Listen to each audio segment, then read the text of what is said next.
Bonjour à toutes et à tous, je vous retrouve donc maintenant, non pas sur le cycle Murphy, mais oui, c'est le retour de Retro Movies, numéro 52, donc qui se poursuit aujourd'hui. J'ai décidé de reprendre cette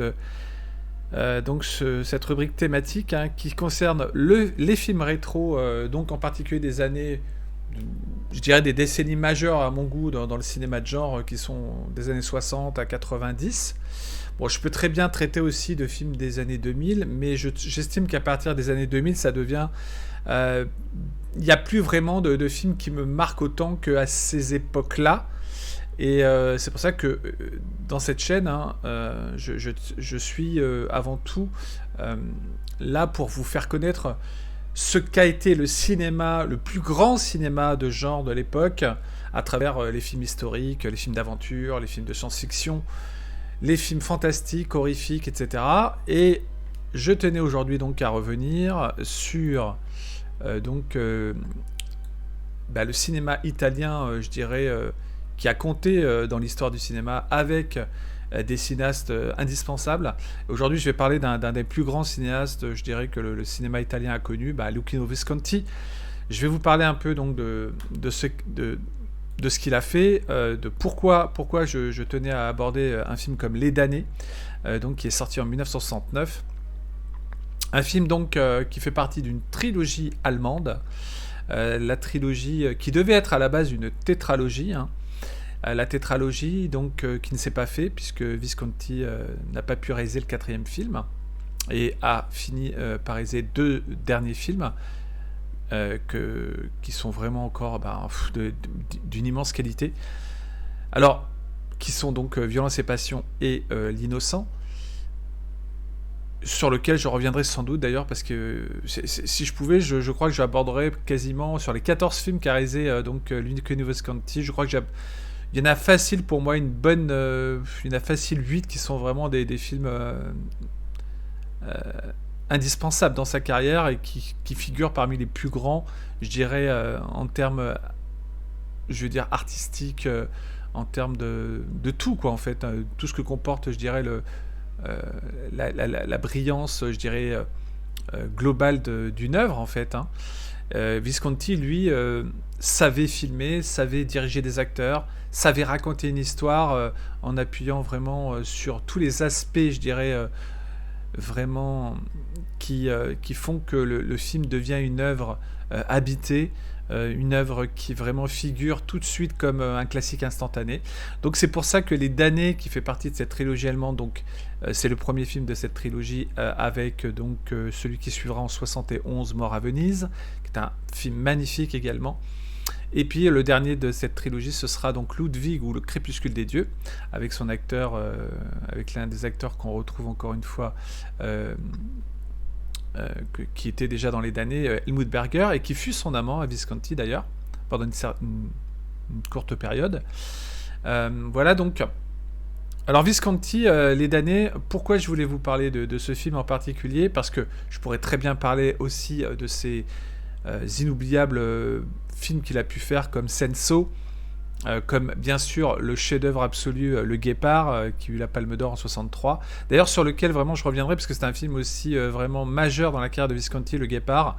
Un film magnifique, un film en tout point, d'une beauté déjà en termes de cadre. En fait, la mise en scène est vraiment incroyable dans Le Guépard. Il y a vraiment des envolées au niveau de la mise en scène qui sont absolument brillantes, notamment lors d'un bal filmé de manière magistrale. Enfin, il y a vraiment des images.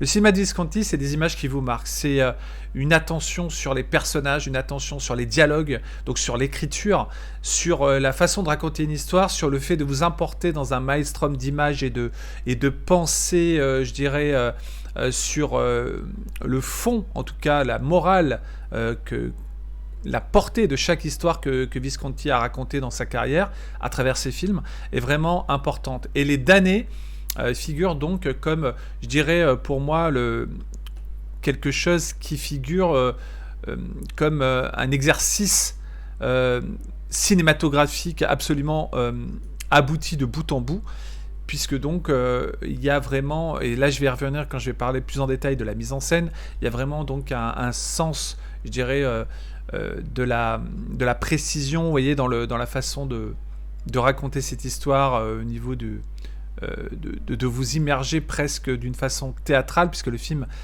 peut faire penser aussi à des théâtres filmés, puisqu'on est souvent dans des lieux clos, rarement à l'extérieur, mais en tout cas, c'est quelque chose qui fait partie pour moi, je dirais, bien sûr, c'est avant tout cinématographique, hein, ce n'est pas théâtral, mais je veux dire, dans le ton, dans la façon de... Comme c'est un drame qui se déroule autour d'une famille d'aristocrates allemands, pendant la montée du nazisme, hein, dans les années 30. Et donc c'est pour ça qu'on est souvent donc dans un film vraiment introspectif au niveau des personnages, avec beaucoup de scènes de dialogue. Et c'est passionnant parce que l'histoire, justement, on peut avoir des fois des films très bavards, mais qui sont ennuyeux. Mais non, avec Visconti, c'est jamais ennuyeux. C'est ça l'intérêt, c'est qu'il est capable, en tout cas avec ses deux autres scénaristes, de vous conter une histoire bouleversante, en fait, qui raconte ici, donc, pour vous situer un peu le pitch de cette magnifique tragédie, hein, puisque c'est pour moi presque une tragédie shakespearienne, Les damnés. Donc il va vous raconter ici une histoire qui, pour moi, a toute son importance quant à la portée, je dirais, historique, hein, de ce qu'elle veut nous faire passer aussi comme message. Alors, donc, Visconti... Alors, je vais vous resituer un peu l'histoire pour vous donner un peu, je dirais, le ton, en fait, le début de cette, je dirais, reconstitution historique, qui est pour moi, avant tout, une authentique tragédie, hein. Et voilà, donc, qui s'attire... donc, les damnés s'inspirent, hein, de... quelque part dans l'imagerie, je dirais, littéraire, je comparais ça à du Macbeth de Shakespeare, par exemple, voilà, notamment à deux personnages, Dirk Bogarde et Ingrid Thulin. Je reviendrai d'ailleurs sur les acteurs qui sont impeccablement dirigés, hein, encore une fois, parce que ils sont tellement au sommet de leur art, hein, ces acteurs, je veux dire, des acteurs comme ça aujourd'hui, ça nous manque. C'est pour ça que je dis toujours, le cinéma, c'est ce qui nous transporte au niveau émotionnel, grâce aussi à ce que les acteurs sont capables de transmettre face aux spectateurs dans leur jeu, quoi, dans leur façon d'incarner vraiment le personnage qu'on leur demande d'interpréter. Et je pense que Visconti, à travers tous ses films, que ce soit même Rocco et ses frères, que ce soit les derniers, hein. Moi je connais pas les premiers films de Visconti, hein, parce que les premiers films, il a commencé en 1943, c'est Les Amants Diaboliques, ensuite La Terre Tremble, Bellissima, et ensuite, moi j'ai vu... pas tous les films, hein, sur les 14 qu'il a réalisés. J'ai vu donc Senso, j'ai vu Rocco et ses frères, Le Guépard, j'ai vu Les damnés, Mort à Venise, Ludwig, Violence et Passion et L'Innocent. Et il me manque à voir les premiers films, et puis un qu'il a tourné en 65 qui s'appelait... Non, deux, pardon. Un 65, en 65 c'est Sandra, et puis L'étranger en 67. Voilà. Et Nuit Blanche, excusez-moi, Nuit Blanche après Senso en 1957, d'après mes notes. Voilà. Donc, Visconti donc, va nous parler ici donc, d'un drame, hein, je dirais, vraiment intense, qui nous conduit donc sur... on va dire que ça... Pour résumer, hein, pour pas faire trop long, parce que sinon, si je détaille tout ce qui se passe, pour ceux qui l'ont jamais vu, ce serait dommage. Donc, je préfère simplement vous donner un peu, je dirais le contenu en fait global de l'histoire, de ce que ça nous raconte. Donc, il s'agit de l'ascension simplement et la chute des membres d'une des familles, donc qui est propriétaire d'une des plus importantes, si je me souviens bien, aciéries allemandes. Oui, parce que le film, je l'ai vu il y a un an, hein, je me rappelle, donc il faut que je me resitue un peu certaines scènes. Donc l'aciérie allemande, pendant la montée du nazisme, hein, on est en 1933, voilà, donc c'est donc le premier grand rôle à l'écran de Helmut Berger, je le précise. Helmut Berger, acteur allemand excellent, hein, qui a tourné donc dans 3 films de Visconti, et qui a été son amant, donc comme je l'avais dit. Et Et donc Les damnés, pourquoi c'est un film immense? Déjà par son sujet, parce qu'en fait ça va nous raconter, donc sous forme d'une tragédie donc quasi shakespearienne en fait, je dirais l'histoire assez torturée de cette famille en fait qui va d'abord essayer de profiter un peu, je dirais, de la montée du nazisme pour presque devenir des collabos, hein, pour leur entreprise, en fabriquant aussi des armes, si je me souviens bien, des canons, pour donc la Ruhr qui était donc le service de la Gestapo allemande, entre autres. Et donc la montée du nazisme, donc ça, en toile de fond, ça incorpore bien que une certaine idée de ce que l'époque, justement, vraiment a été marquante. Alors attendez, je vais quand même vous passer quelques images, parce que c'est important. Alors attendez juste un instant, parce que j'ai encore oublié, voilà, de lancer donc les images du film. Alors, pour revenir sur l'histoire, donc ce qui fait la force, je dirais, de ce chef-d'œuvre Les damnés, c'est aussi donc son écriture. C'est vraiment, donc comme je dis, basé sur la tragédie humaine, la tragédie vraiment avec tout ce que ça comporte, donc des rebondissements bien sûr au sein de l'histoire, avec beaucoup d'attention sur les bons, les moins bons, les personnages qui vraiment quelque part n'hésitent pas à trahir. Par exemple, il est question de trahison, il est question je dirais de bienveillance aussi pour certains qui veulent avant tout je dirais continuer à perdurer dans cette Allemagne-là, cette Allemagne qui donc est en train de se transformer.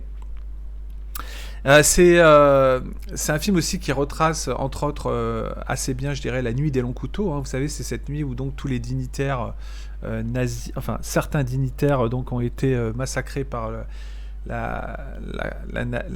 comment dire, la milice, les milices SS. Voilà, donc ça nous montre avant tout, donc, comme je l'ai dit, une œuvre cinématographique avant tout, qui peut faire penser parfois un peu à du théâtre filmé, mais à du très très très grand théâtre. Mais c'est pas du théâtre, hein. Je précise avant tout que c'est vraiment une œuvre totalement faite pour le cinéma. D'ailleurs, si moi j'avais pu le découvrir au cinéma, ce film, je crois que j'aurais adoré le voir en rétrospective dans un festival, mais ça n'a jamais été le cas. Je n'ai jamais eu de cette chance. J'ai vu le Guépard en salle et j'ai pris une immense claque aussi quand j'ai découvert le Guépard. Parce que ça aussi, il faudra que j'y revienne, parce que c'est encore un film historique qui, dans un contexte historique, qui nous raconte une histoire absolument magnifique, tout comme Mort à Venise, hein, mais qui a un ton beaucoup plus, je dirais, contemplatif, Mort à Venise, beaucoup plus lent, mais qui a une certaine, je dirais, teneur, qui arrive à, en tout cas, moi, à me tenir, je dirais, en éveil par rapport aux images dans Mort à Venise. Du fait du côté fascinant qu'il a pour le personnage de Dirk Bogarde. Dirk Bogarde, c'est donc aussi un des acteurs que donc Visconti a utilisé donc dans 2 fois, donc, hein, avec donc ce film Les damnés et puis Mort à Venise. Et il est important aussi de noter que donc le film, le titre original des damnés, c'est donc La caduta del Dei, ça veut dire la chute des dieux. Et le film résume tout à fait bien, le titre italien résume tout à fait bien ce qui se passe dans cette tragédie, puisque c'est un peu justement des dieux qui vont tomber en fait de leur piédestal, hein, parce qu'ils vont être donc mangés par l'ambition, par le pouvoir aussi, certains, pas tous, mais en tout cas ça va donc basculer dans quelque chose de vraiment, comme je dis, dramatique, qui fait que en fait c'est aussi, oui, une métaphore, ce film, Les damnés, de la décadence, de la déchéance, je dirais, qui a une valeur et en plus une portée, je dirais, vraiment importante, universelle, pour n'importe quelle personne qui connaît un peu l'histoire, justement, des années 30 durant justement l'avant Deuxième Guerre mondiale. Alors, si vous vous intéressez à l'histoire, pas besoin de connaître toute l'histoire pour s'intéresser au film, parce que le film est tellement, vraiment, porte une attention sur les personnages et une écriture vraiment qui fait la part belle vraiment à justement à décrire vraiment des scènes absolument oui, qui fonctionne à tout niveau en fait, dans l'interprétation, dans la façon de justement de dresser chaque personnage. Alors avec des personnages très variés, hein, vous avez des personnages qui sont donc comme je dis plus humains que d'autres dans cette histoire. Il y en a qui basculent dans des choses horribles. Il y en a qui vont vous surprendre.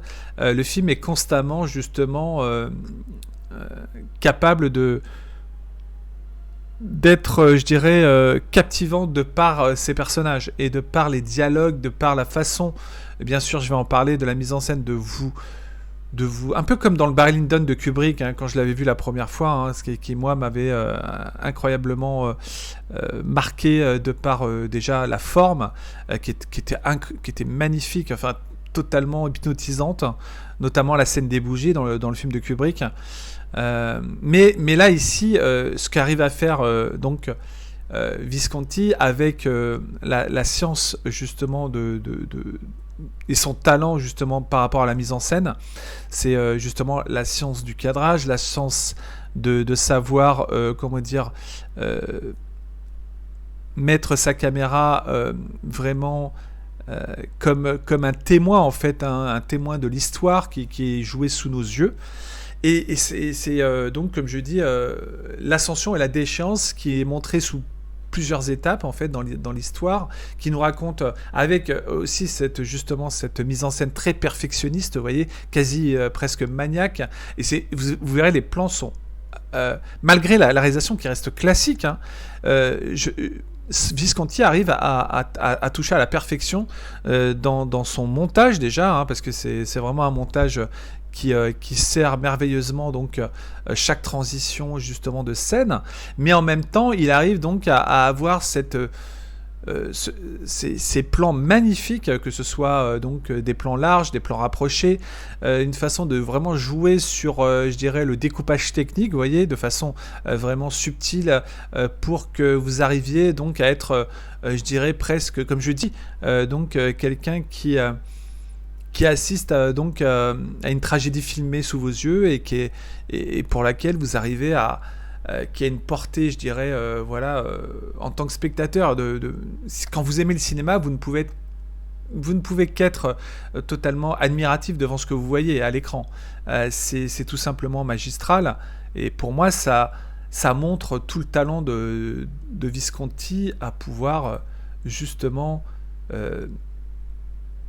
voilà, être capable en quelques plans, en quelques lignes de dialogue, à tout de suite donner de l'importance à l'histoire, aux personnages, à la mise en scène, à vraiment adopter un style quasiment baroque ici par moment, je dirais dans les décors. Il y a vraiment une... Alors je vous parle même pas de la photo, hein, puisque la photo est encore une fois impressionnante de précision aussi. C'est absolument grandiose. Je sais pas, c'est vraiment du travail d'orfèvre. Voilà, en fait, si vous voulez, je suis très ému quand je parle des damnés de Visconti, parce que j'ai tellement de choses qui me viennent à l'esprit quant à la beauté de ce que le film transmet en fait à travers son histoire. Comme je dis, ici on est dans du très très grand cinéma, du cinéma qu'on fait plus comme aujourd'hui, parce que peut-être qu'aujourd'hui on a perdu l'âme justement de ce que les grands metteurs en scène de l'époque arrivaient à nous transmettre, c'est-à-dire leur véritable passion de raconter une histoire en y ajoutant vraiment tous les ingrédients nécessaires pour que le film soit vraiment un classique instantané. Vous voyez, il y avait des réalisateurs comme Visconti, comme donc j'irais même, je sais pas, Ettore Scola, les réalisateurs classiques du cinéma italien, que ce soit ou alors Alberto Lattuada, je pense aussi à Dino Risi. Sont des metteurs en scène qui sont italiens, qui resteront vraiment inoubliables dans le cinéma de genre italien en tout cas, et qui ont brillé de par justement leur perfectionnisme, un peu comme dans le cinéma américain avec Kubrick, voilà, qui était un perfectionniste évidemment, mais dans le cinéma italien vous avez comme ça des réalisateurs qui ont brillé par justement oui, cette façon incroyable de raconter une histoire à travers leur mise en scène, de toujours que ce soit toujours, je dis pas dans tous les films évidemment, mais que ce soit toujours très étudié au niveau justement du découpage, que ce soit qu'il y ait une attention particulière aussi au casting, qui est vraiment un ancrage vraiment qui fasse que le film donc soit tout de suite une marque de fabrique indélébile qui perdure dans le temps, et ce film perdure dans le temps, Les Damnés. C'est un film qui, moi, un des films qui a suscité en plus ma passion pour le cinéma.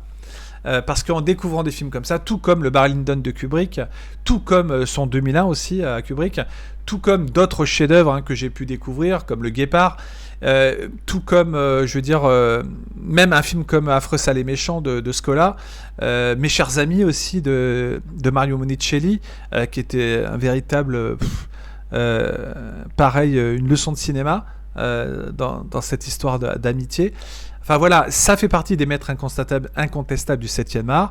Et Visconti, c'était vraiment quelqu'un qui savait associer, je dirais, non seulement la mise en scène avec un sens esthétique très poussé, approfondi. Et là, vous allez voir tout de suite dans les images que vraiment son sens, justement, du cadrage, de l'esthétisme, vraiment, surtout lié au contexte de l'époque, en donnant une tonalité spécifique à la photo, avec vraiment, donc... pour faire ressortir aussi un peu, je dirais, l'ascension et la chute de cette famille qui donc donne toute la dimension en fait de cette tragédie. C'est aussi d'y associer vraiment l'esthétisme, parce que plus le film avance, plus on s'enfonce vraiment dans quelque chose dans un vrai drame familial. Qui va très loin aussi par rapport à ce qui se déroule, puisqu'on parle, à un moment donné, il y a même une histoire de persécution de la part d'un des personnages qui a quasiment des tendances pédophiles, voilà, qui est joué par Helmut Berger. Donc, le film vous donne une réflexion, au-delà d'une réflexion intéressante sur le contexte historique.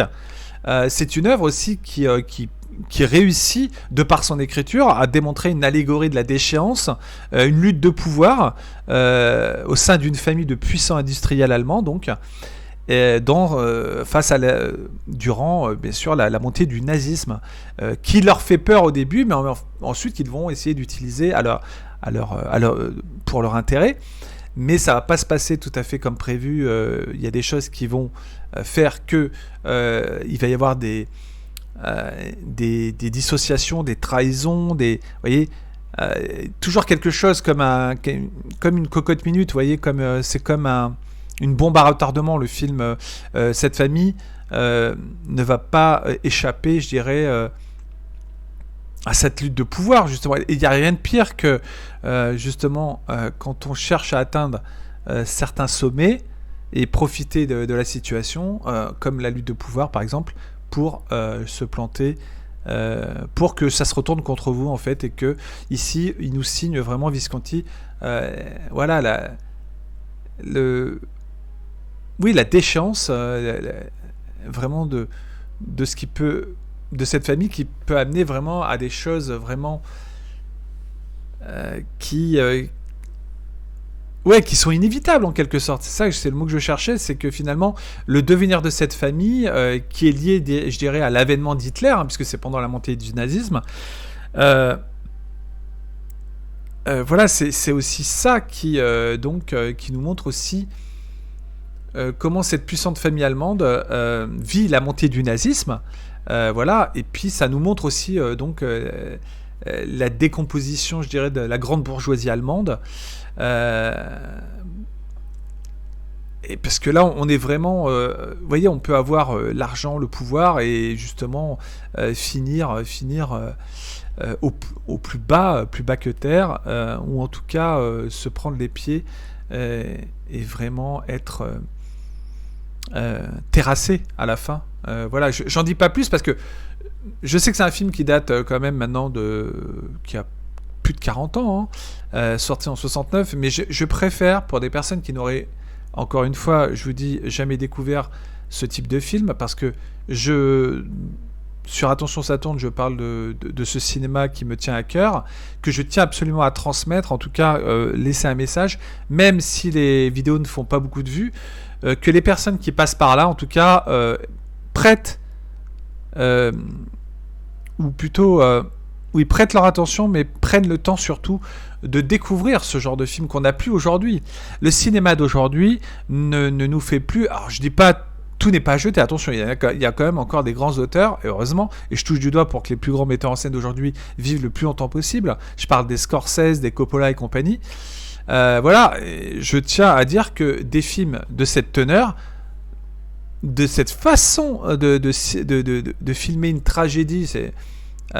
porté par un casting extraordinaire qu'aujourd'hui on a du mal à trouver, des acteurs du style, revenons sur les acteurs, hein, Dirk Bogarde, Helmut Berger, Ingrid Thulin, je sais plus qui encore, je vais vous les citer, hein, parce que c'est important, faut que je reprenne mes notes, parce qu'il y a vraiment une belle distribution avec une musique magnifique de Maurice Jarre, bien sûr.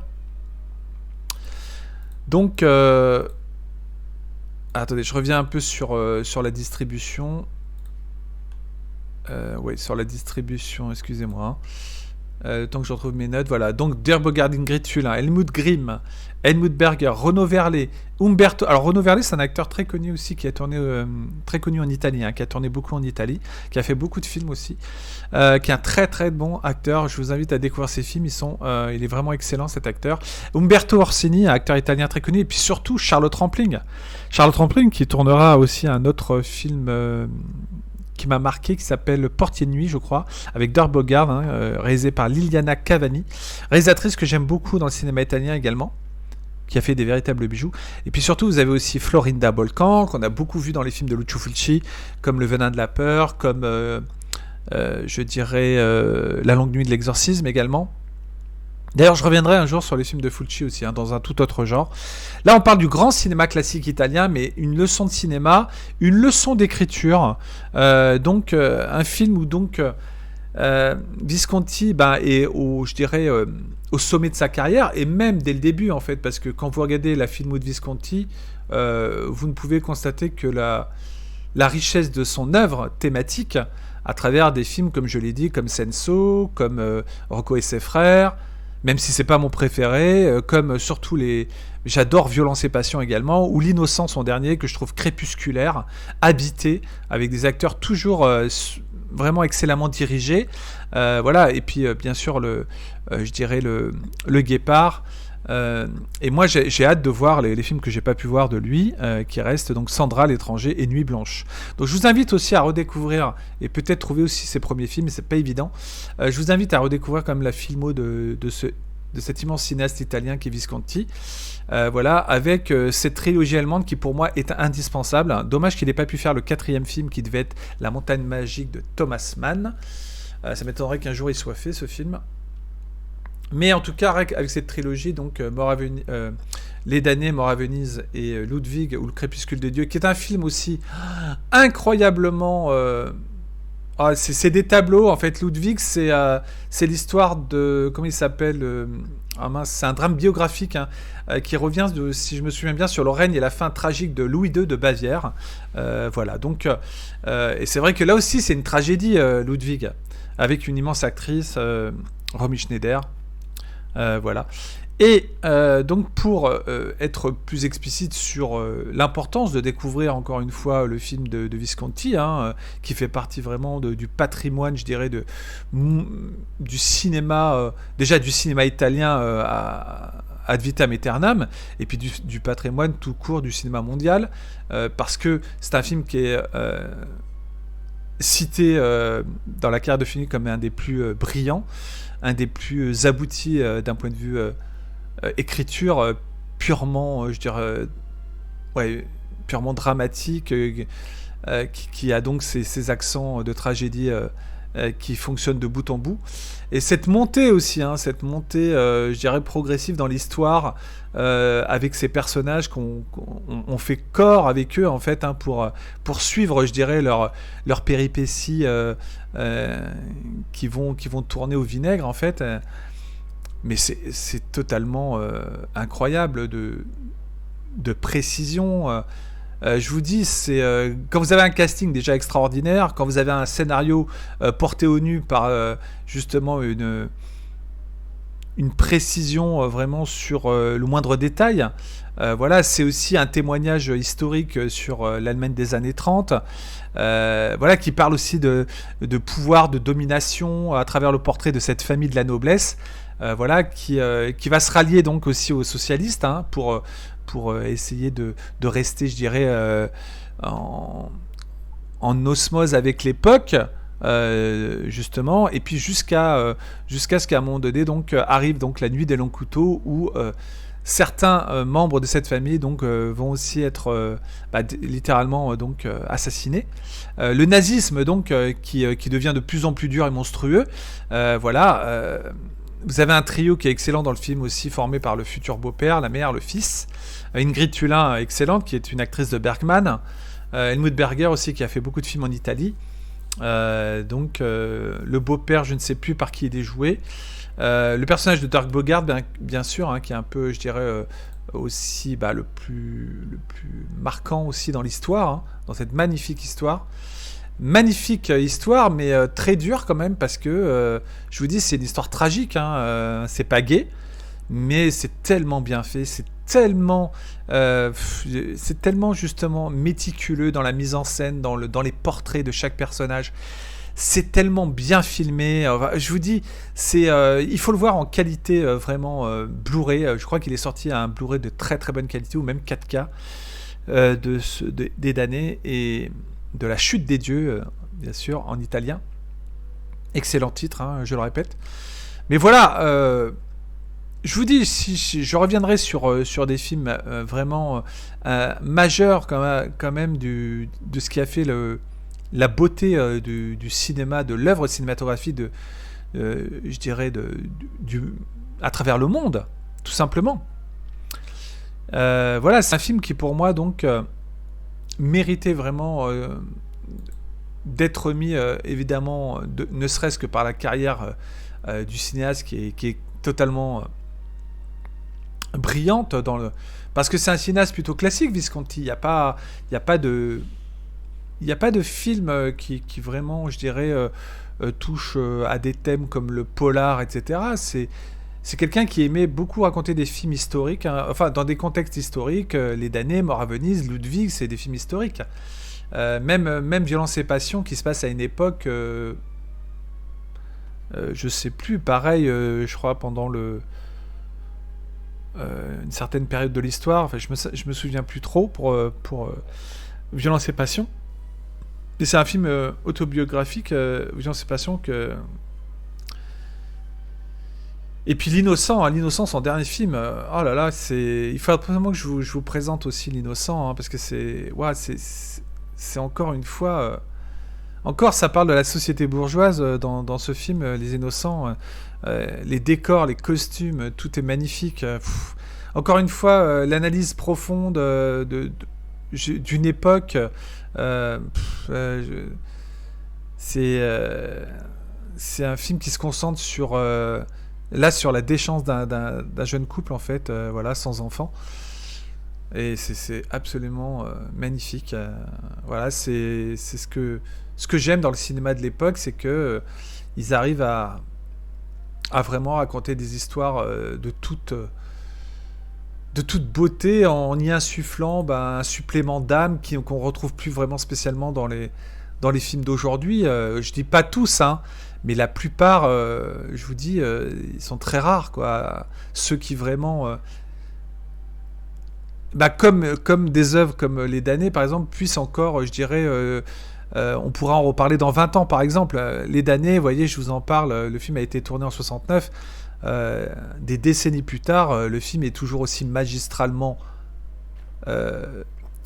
marquant dans ce qu'il raconte, dans la façon de le faire surtout, et dans l'implication, je dirais, de voir à l'écran des acteurs qui sont totalement convaincants dans leur personnage, parce qu'on y croit tout de suite. C'est radical. Il suffit de voir l'attention portée à la moindre scène dans le découpage, comme je vous dis, de ces scènes qui sont toutes Moi c'est tout admirablement construite en fait. Et moi, c'est ça que j'aime dans le cinéma, justement, qui nous rappelle que il y a eu des œuvres comme ça qu'il ne faudra jamais, mais alors jamais jamais oublier. C'est grâce à ça. Voilà, c'est fabuleux. Voilà, je suis totalement convaincu que si vous prenez la peine de voir Les Damnés, vous verrez que là, le cinéma, il est vraiment.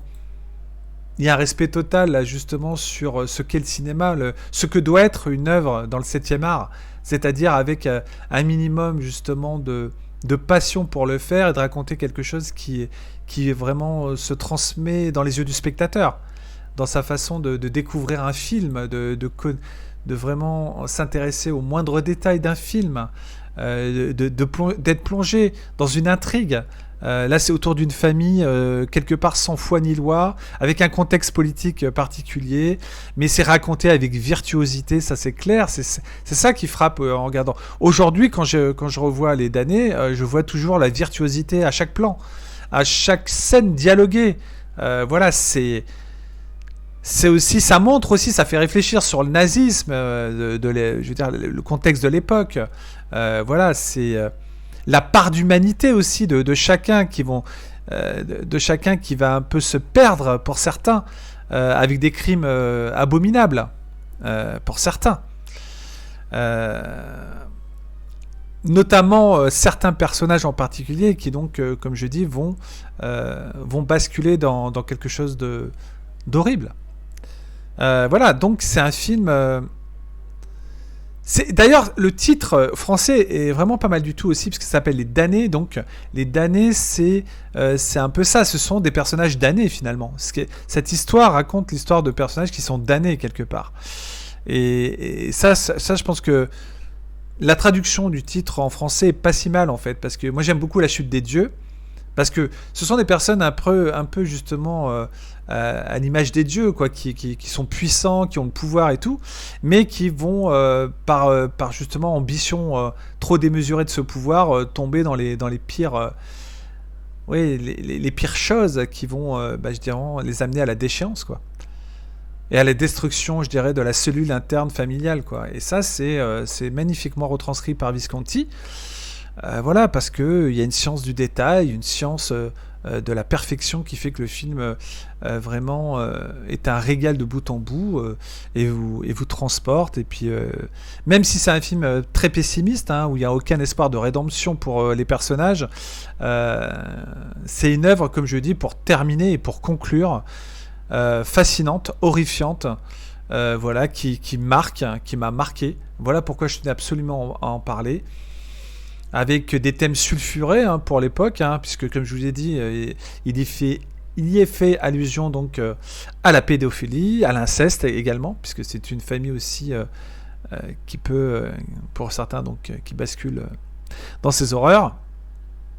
Voilà, donc moi je vous conseille de voir la VO italienne, ou la VF, je crois qu'elle est de bonne facture. Mais voilà, donc Les Damnés, film incontournable, avec en point d'orgue, je vous le dis, la scène de la nuit des longs couteaux qui est vraiment impressionnante. Voilà, les intrigues centrées sur les personnages, donc le contexte historique, tout y est pour quand même faire que ce film, Les Damnés, donc accède au rang d'œuvre d'art, hein, de chef-d'œuvre du 7e art, pour moi, en tout cas. Et j'espère vous avoir vraiment donné envie de vous lancer dans ce film. Alors, ma vidéo est un peu plus longue, mais là, le film méritait vraiment que je m'attarde un peu, que je développe un peu autour des personnages, de l'intrigue, de la mise en scène, etc. Parce que c'est un film qui le mérite. C'est un film, il faut essayer de le digérer, de l'analyser. Je vous dis, c'est un film qui prend une part de réflexion quand vous le regardez, parce qu'il fait réfléchir sur la nature humaine, sur plein de choses, sur l'époque, sur ce qu'est vraiment justement la part d'ombre de l'être humain aussi, qu'il fait basculer ou pas dans les pires extrémités. Et voilà, et Visconti le raconte de façon splendide.